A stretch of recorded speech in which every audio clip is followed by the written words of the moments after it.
A short drive out of Nairobi, we find our first solar panel. A Kenyan public health official has brought us to a clinic which serves several villages. The only electrical implements in the clinic are the electric lights and a refrigerator in which to keep vaccines, medicine and blood samples. Electricity is provided by 2 solar panels. So what can it do successfully? Lighting.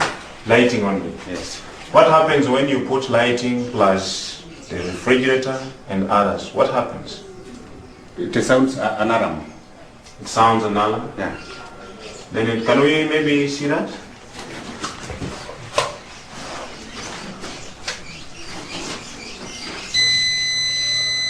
The solar panels allow Dr. Samuel Mwangi to use either the lights or the refrigerator, but not both at the same time. If he does, the electricity shuts down. Wind and solar power are notoriously unreliable as a source of electricity and are at least 3 times more expensive than conventional forms of electrical generation. The question would be, how many people in Europe, how many people in the United States are already using that kind of energy? And how cheap is it? You see, if it's expensive for the Europeans, if it's expensive for the Americans, and we are talking about poor Africans, you know, it doesn't make sense. The rich countries can afford to engage in some luxurious experimentation with other forms of energy. But for us, we are still at the stage of survival.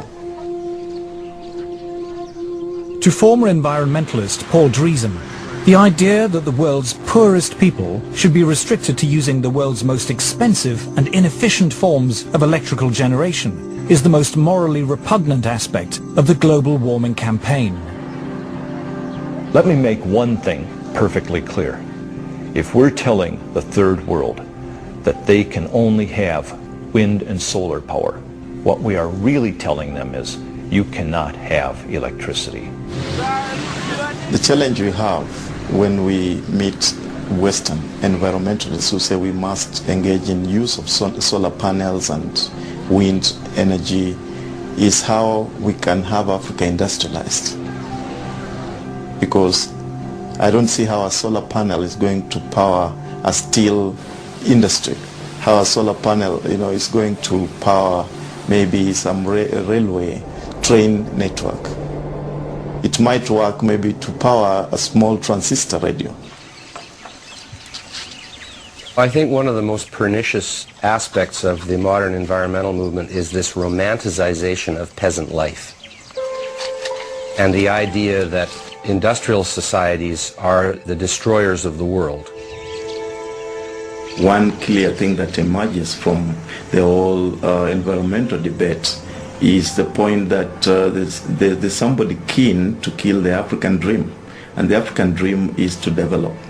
The environmental movement has evolved into the strongest